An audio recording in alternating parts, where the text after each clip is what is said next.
Now, when you first start the game, you're only going to have a few things on your hotbar: the pick, an axe, and the add tool. In your inventory, there's a claim pack that you can unpack, which also has the delete tool and the heal tool, as well as a few starting torches that you can put on your claim so it's not quite so dark at night. Once you have the capability to manipulate voxels, you're going to want to be able to know how to do that. What we have here is the material picker. What's being demonstrated to you right now is on the grid building versus off the grid building. You use the G key to be able to toggle between on the grid and off the grid.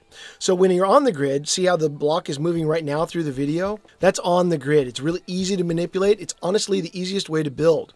But sometimes it's really, really useful to be able to build 1 or 2 voxels off of whatever the normal grid is. You just hit G, tap off of that, and you can do it.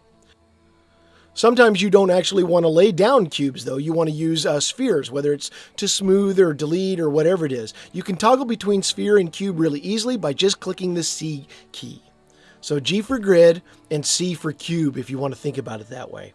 This works for all of them. You can delete with stuff. You can change the voxel brush size. I'm sure most of you know from watching the other videos with the mouse wheel. Just mouse wheel up and down, and you can change the brush size.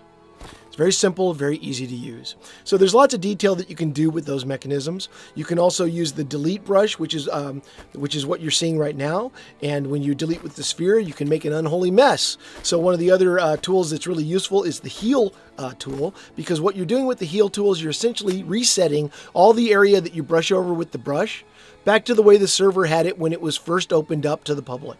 So it's kind of like a big erase brush. You're going to fill it in back to the way it was originally. Now what you're seeing is the shape menu, and we've chosen the 45-degree block. We don't use this that often because the line tool is really powerful, but now that you actually have to earn the line tool, shape blocks are useful again. What you're seeing is toggling between the different modes that you can use. You do that by shift tabbing. This is awkward and we're not going to keep it. But for right now, Shift Tab moves between the different control methods for each of the different tools. So like for instance, if you're adding a block, you can shift between movement, rotate, and scale. And that's what you're seeing here. And then once you have it on a certain tool, you can just use the mouse wheel up and down to be able to size it up and down or to be able to rotate it on an axis. If you're on a specific thing like rotate or move that can move in 3 different directions or rotate in 3 different directions, you control which direction it rotates by using the Tab key. So Shift plus Tab to be able to change the mode, and Tab to be able to change the axis.